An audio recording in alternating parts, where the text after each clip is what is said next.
Diz a sabedoria popular que pau que bate em Chico, bate em Francisco. Eu sou o professor Eduardo Simões e este é o nosso canal. Bem, no ano 508 a.C., o reformador político Clístenes criou em Atenas a mais revolucionária forma de democracia, a democracia direta ateniense, transferindo todo o poder, toda a esfera decisória final para a Assembleia dos Cidadãos, a Eclésia, que a partir daí passou a se reunir em datas combinadas, regulares, e sempre que a Eclésia se reunia, o povo, a massa do povo de Atenas era convidada, se não até imposta ou empurrada à força pelos guardas da cidade para comparecer ao local das reuniões e lá decidir. Não era só votar no que era melhor ou pior, mas decidir, deliberar sobre o que era melhor para a cidade. Era a democracia direta em ação, rapaz. Toda vez que a Assembleia se reunia, era como se o povo estivesse nas ruas decidindo o que fazer. É o que a gente consegue mal e porcamente, né, nas nossas manifestações, tentar pressionar ou tentar interferir de alguma forma nas decisões políticas. Lá a coisa acontecia de fato. O poder dessa Assembleia cresceu tanto que ela passou a assumir todas as funções, né, de executivo, legislativo, judiciário, enquanto houve cidadãos honestos e sérios à frente do processo. Mas as coisas mudam e a primeira geração, a segunda de cidadãos, dos criadores, né, desse tipo de democracia passaram, morreram, claro, e veio uma nova geração de políticos demagogos, políticos sem compromisso, gente sem compromisso com a cidade, com os interesses da cidade, mas apenas com seus próprios interesses, e passaram a manipular grosseiramente as decisões da Assembleia. E o resultado, devido a essa manipulação de bastidor sobre os cidadãos que, na sua grande parte, iam inconscientes para essas assembleias, como que para sentir o seu poder, apenas para sentir o seu poder de cidadão ateniense, né?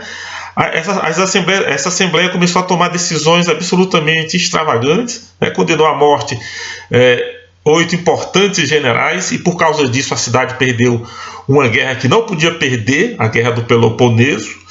E mais tarde essa mesma Assembleia vai condenar à morte um de seus mais importantes e ilustres cidadãos, que foi o filósofo Sócrates. Então, graças a essas decisões desastradas da Assembleia de Atenas, a cidade foi destruída, perdeu definitivamente o seu papel de centro promotor de história, 100 anos após justamente 100 anos após a instituição da reforma de Clístenes. A cidade, essa democracia durou apenas 100 anos, um momento rápido de muita glória, mas depois disso Atenas desaparece do cenário político mundial. Bem diferente de Roma, né, que tinha também as suas assembleias populares, mas que teve o bom senso, né, de investir mais nas instituições perenes, instituições de equilíbrios, pontos de equilíbrio, que foi no caso o Senado romano. E graças a essa estabilidade que o Senado dava e contrabalançava, né, o ímpeto, o instinto da Assembleia Popular, a civilização romana viveu durante 1000 anos no Ocidente e mais 1000 anos no Oriente, em território greco-turco, e deixou sua marca indelével na história da humanidade. Bem, e aqui nós entramos então na questão das manifestações de rua, né? O povo, quando vai à rua, vai muito movido por instinto, por medo, por desejo de poder, por coisas que lembram tudo ou que remetem a tudo que é humano, menos a racionalidade. Colocar povo na rua é relativamente fácil. Por exemplo, o PT e as esquerdas colocaram milhares também nas ruas por conta da contingência, do contingenciamento das verbas da educação, né? E apostando principalmente não é mentira, dizendo que esse contingenciamento seria na verdade cortes que iria englobar toda a educação. Inventaram mentira e jogaram o povo na rua. Olha o perigo que é essa política de levar multidões para a rua. Bom, é fácil você colocar a gente na rua, viu? O difícil é você mandar de volta para casa, no momento, porque o país precisa continuar, precisa andar, e com o povo na rua simplesmente o país para. Mas como fazê-lo voltar para casa satisfeito nas suas demandas? As demandas do povo são as mesmas de um homem comum, são infinitas, estão sempre aparecendo novas demandas, novos desejos, novos medos, novas necessidades. É perigosíssimo colocar as pessoas nas ruas para fazer política a partir daí. Se nós olharmos assim o prospecto da história da humanidade, toda vez que houve um grande movimento social, político, com o povo nas ruas, o resultado foi catastrófico, foi sangrento, foi o horror de volta à história da civilização. Foi o lembrete de que nós continuamos selvagens. Vejam, por exemplo, alguns episódios onde houve a massiva participação de pessoas comuns no andamento do processo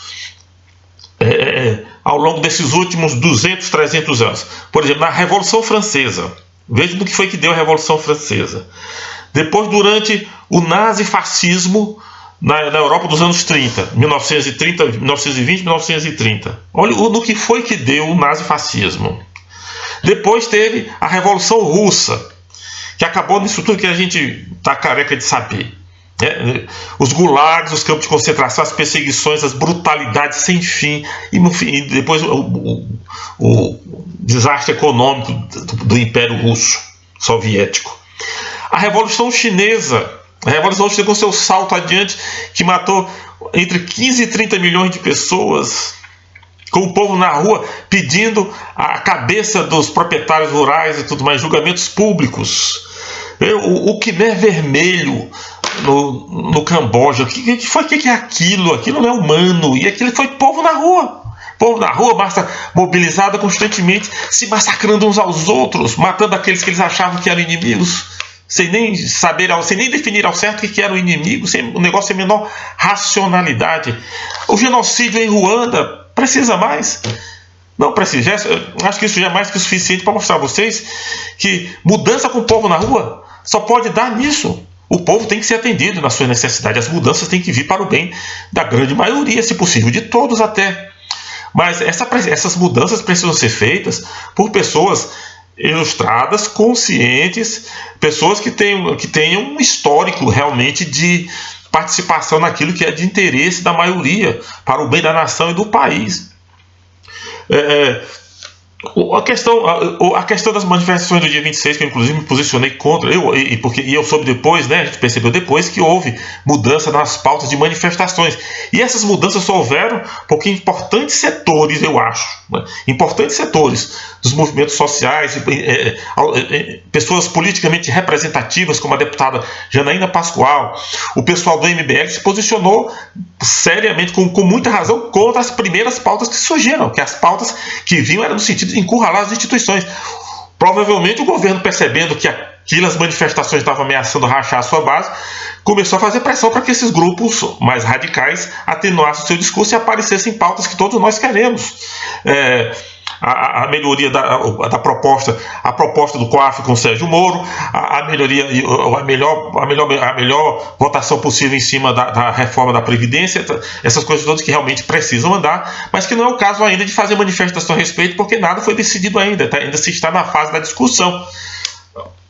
Agora, a questão que eu acho dessas manifestações é que elas colocam muito como se o eleitor, que é o cidadão comum, é o eleitor. E se coloca como se esse eleitor não tivesse nada a ver com esse Congresso. Como se nada tivesse a ver com essas instituições.